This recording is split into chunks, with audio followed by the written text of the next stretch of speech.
سیدنا امام حسن علی جدی و علیہ السلام کے شہزادے سیدنا امام قاسم اپنے چچا کے پاس آئے اور آ کر کے کہتے ہیں چچا جان، آن و محمد سے بڑھ کر میری جان تو نہیں، میں بھی میدان کربلا میں جانا چاہتا ہوں۔ میرے حسین نے کہا کتنے دکھ دو گے، کتنے صدمے سہوں گا، کتنی لاشیں اٹھاؤں گا، کیسے کیسے تکلیفیں میں برداشت کروں گا۔ حسین اپنے چچا حسین کو قاسم یہ اذیت تو نہ پہنچاؤ، یہ تکلیف تو نہ دو، یہ صدمہ تو نہ دو، تم میرے بھائی کی نشانی ہو، میرا بھائی حسن اس کی نشانی ہے، مجھے امید ہے کہ تمہارے ذریعے سے اللہ حسن کی نسل کو باقی رکھے گا۔ اگر تم شہید ہو گئے تو تمہارے بھائی کا بچپنا ہے، بچوں کا مستقبل کس نے دیکھا؟ قاسم میں تمہیں کربلا میں جانے کی اجازت نہیں دوں گا۔ قاسم نے کہا چچا آپ مجھے میدان میں جانے کی اجازت دیں، میں نے اپنی پھوپھی سے اجازت لے لی ہے، آپ جانے کی اجازت دیں۔ المختصر یہ بڑی منت و سماجت کے بعد سیدنا امام قاسم جن کی عمر 19 سال بتائی جاتی ہے، حیرت ہے کس قدر آل محمد نے دین کی خاطر قربانی تھی، قربانی کا انداز کیا تھا۔ کاش ہم ان قربانیوں کو محسوس کرتے۔ لوگ دین کے لیے چھوٹے موٹے کارنامے انجام دیتے ہیں تو ان کے لیے کتنے بڑی کتابیں لکھی جاتی ہیں، بڑے بڑے سیمینار ہوتے ہیں، بڑی بڑی کانفرنسیں ہوتی ہے۔ آل محمد کی قربانی کیا ہے؟ سب کچھ لٹا دیا، جان مال گھر وطن سب کچھ لٹا دیا، اور جوان بیٹے نگاہوں کے سامنے شہید ہو رہے ہیں، صبر کا گھونٹ پیا جا رہا ہے۔ حضرت سیدنا امام قاسم بڑے خوبصورت تھے، امام حسن مجتبیٰ کے بیٹے تھے۔ امام حسین سے کہا چچا جانے دے، امام علی مقام نے روکا، لیکن آپ نے پھر ضد کی۔ سیدہ زینب نے تائید کی۔ ایک خط کا تذکرہ بھی ملتا ہے جو اس سے پہلے آپ مجھ سے سن چکے ہیں، میں اس کو دہرانا نہیں چاہتا۔ امام حسن کا شہزادہ سیدنا امام قاسم جب میدان کی طرف جانے لگے تو آپ کی امی بھی آپ کے ساتھ تھی۔ حضرت امام قاسم کی امی نے کہا بیٹا جا کر کے بہادری کے جوہر دکھانا، اس لیے کہ میں نے بعض بدبختوں کو یہ کہتے ہوئے سنا ہے کہ حسن بزدل تھا، معاذ اللہ۔ جا کر کے اپنے باپ پر جو لوگ بزدلی کا تانا دیتے ہیں، اس بزدلی کے تانے کو تو نے حرف غلط کی طرح مٹانا ہے اور جا کر کے بہادری کے جوہر دکھانا ہے۔ ماں کی دعائیں لے کر، چچا کے ہاتھ چوم کر حضرت امام قاسم اپنے گھوڑے پر بیٹھتے ہیں اور کربلا کی سمت روانہ ہوتے ہیں۔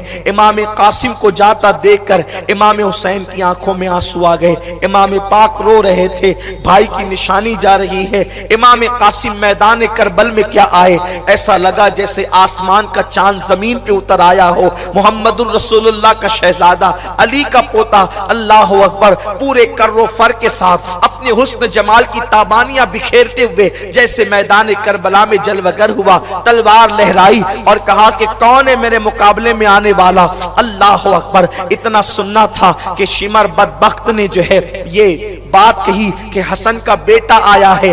عمر بن سعد، وہ شقی جنتی باپ کا جہنمی بیٹا، اللہ اکبر، وہ بدبخت کہتا ہے حسن کا بیٹا ہے، علی کا پوتا ہے، اس کے مقابلے میں کوئی چھوٹا موٹا انسان نہیں بلکہ ارزق کو بھیجو جو بہت بڑا پہلوان ہے اور مانا ہوا پہلوان ہے۔ ارزق نے یہ بات سنی اور کہا بچے کے مقابلے میں مجھے بھیجتے ہو، تمہیں شرم نہیں آتی؟ ان لوگوں نے کہا تو بچہ سمجھتا ہے لیکن یہ بچہ علی کے گھر کا بچہ ہے، اس سے مقابلہ آسان نہیں۔ البتہ اس نے کہا پہلے میرا بیٹا جائے گا۔ ارزق کا پہلا بیٹا گیا، میرے امام نے اس کے 2 ٹکڑے کیے، دوسرا بیٹا گیا، اس کے بھی ٹکڑے کیے، حتیٰ کہ ارزق نامی پہلوان کے 4 بیٹوں کو میرے امام نے قتل کیا۔ اور امام قاسم نے اپنی بہادری کے وہ جوہر دکھائے کہ آج بھی کربلا کی زمین میرے امام کی بہادری پر اللہ اکبر جو ہے شہادت دیتی نظر آ رہی ہے۔ کربلا کے ذرے ذرے امام قاسم رضی اللہ تعالیٰ عنہ کی بہادری اور عظمت کے ترانے گنگنا رہی ہے امام قاسم کے سامنے۔ اس کے بعد جب دیکھا کہ ارزق نے کہ 4 بیٹے اس کے قتل ہو گئے تو اللہ اکبر، ارزق نامی پہلوان خود آیا مست ہاتھی کی طرح ڈولتے ہوئے، اور اس نے کہا کہ اے لڑکے، تو نے میرے بچوں کو قتل کیا ہے، اب تو میرے ہاتھ سے بچ نہیں سکتا۔ بڑا بہادر تھا، بڑا اپنے فن پہ ناز تھا، لیکن میرے امام نے اس کی توجہ اس کی جو ہے وہ زین کی طرف کروائی، اور جیسے ہی وہ دیکھنے لگا امام نے وار کیا اور اس کے 2 ٹکڑے کیے۔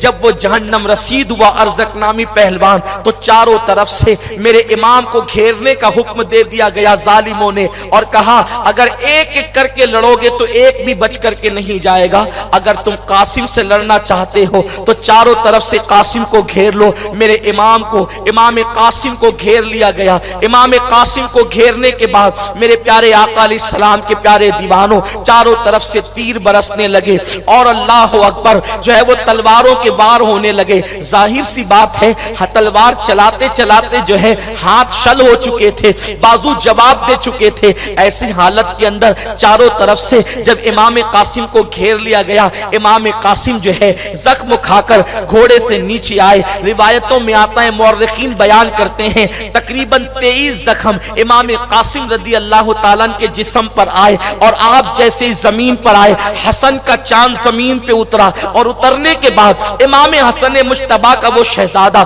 جب زمین پر آیا تو اپنے چچا کو پکارا، یا اماں ادرکنی، یا حسین ادرکنی۔ آپ نے آواز لگائی، مولا حسین یہ منظر دیکھ رہے تھے، جیسے ہی ان لومڑیوں کا غبار چھٹا، ان ظالموں کا غبار چھٹا، میرے امام قاسم کے پاس تشریف لائے، اور آنے کے بعد کیا دیکھا کہ امام قاسم جو ہے جام شہادت نوش کر چکے ہیں۔ ایک مورخ یہ بھی لکھتا ہے کہ امام قاسم علی جدہ وعلیہ السلام سے ان لوگوں کو اتنی نفرت ہو گئی تھی، کیونکہ امام قاسم نے ان کا اتنا نقصان کر دیا تھا کہ جب چاروں طرف سے امام قاسم کو گھیر لیا گیا اور آپ کو شہید کر دیا گیا، تو امام حسین کے امام قاسم تک پہنچنے سے پہلے انہوں نے گھوڑوں کی ٹاپوں سے امام قاسم کے جسم اقدس کو رون دیا تھا، اور اللہ اکبر، امام قاسم کے جسم اقدس کو انہوں نے اتنا روندا تھا کہ روایتوں میں آتا ہے، ایک مورخ نے لکھا ہے کہ جس طریقے سے لوہے پر ہتھوڑی مار مار کر کے لوہا جو ہے وہ چپٹا ہو کر کے پھیل جاتا ہے، اسی طریقے سے امام قاسم کا جسم گھوڑوں کی ٹانپوں سے مسلسل کچلنے کے بعد جو ہے اس طریقے سے لمبا ہو گیا تھا۔ امام حسین آپ کا لاشا اٹھائے اور سینے سے لگایا، امام کا سینہ اور قاسم کا سینہ دونوں مل رہا تھا، اور حضرت امام قاسم کے پیر زمین پر لگ رہے تھے۔ اس شان کے ساتھ امام قاسم کا لاشا جو ہے لے کر کے میرے آقا امام حسین خیمے میں آئے۔ خیمے کے اندر ایک عجیب سا ہنگامہ، قیامت صغرا قائم ہو گئی۔ سیدانیوں نے لاش قاسم کو آتے ہوئے دیکھا تو اللہ اکبر، صبر رضا کا پیکر بنی ہوئی وہ شہزادیاں، ان کی آنکھوں میں آنسو آ گئے۔ ایک کے بعد ایک لاشیں آتے جاتے ہیں۔ آپ اندازہ کر سکتے ہیں اگر ایک لاشا ایکسیڈنٹ شدہ کسی جوان کا محلے میں آتا ہے تو محلے کی ساری عورتوں کی آنکھوں میں آنسو نکل پڑتے ہیں۔ اللہ اکبر، وہاں تو بھانجوں کا جنازہ آ رہا ہے، بیٹوں کا جنازہ آ رہا ہے، اور ان قریب سہاگ گزرنے والا ہے، خیمے خالی ہوتے جا رہے ہیں۔ ابھی امام قاسم رضی اللہ تبارک و تعالی عنہ وعلی جدہ وعلیہ السلام کی اللہ اکبر لاشے کو میرے امام نے رکھا، لیکن امام کے اندر اب اتنی تاب نہ تھی کہ خیمے میں ٹھہر سکے۔ آپ نے لاش قاسم رکھا اور فوراً خیمے کے باہر ہو گئے۔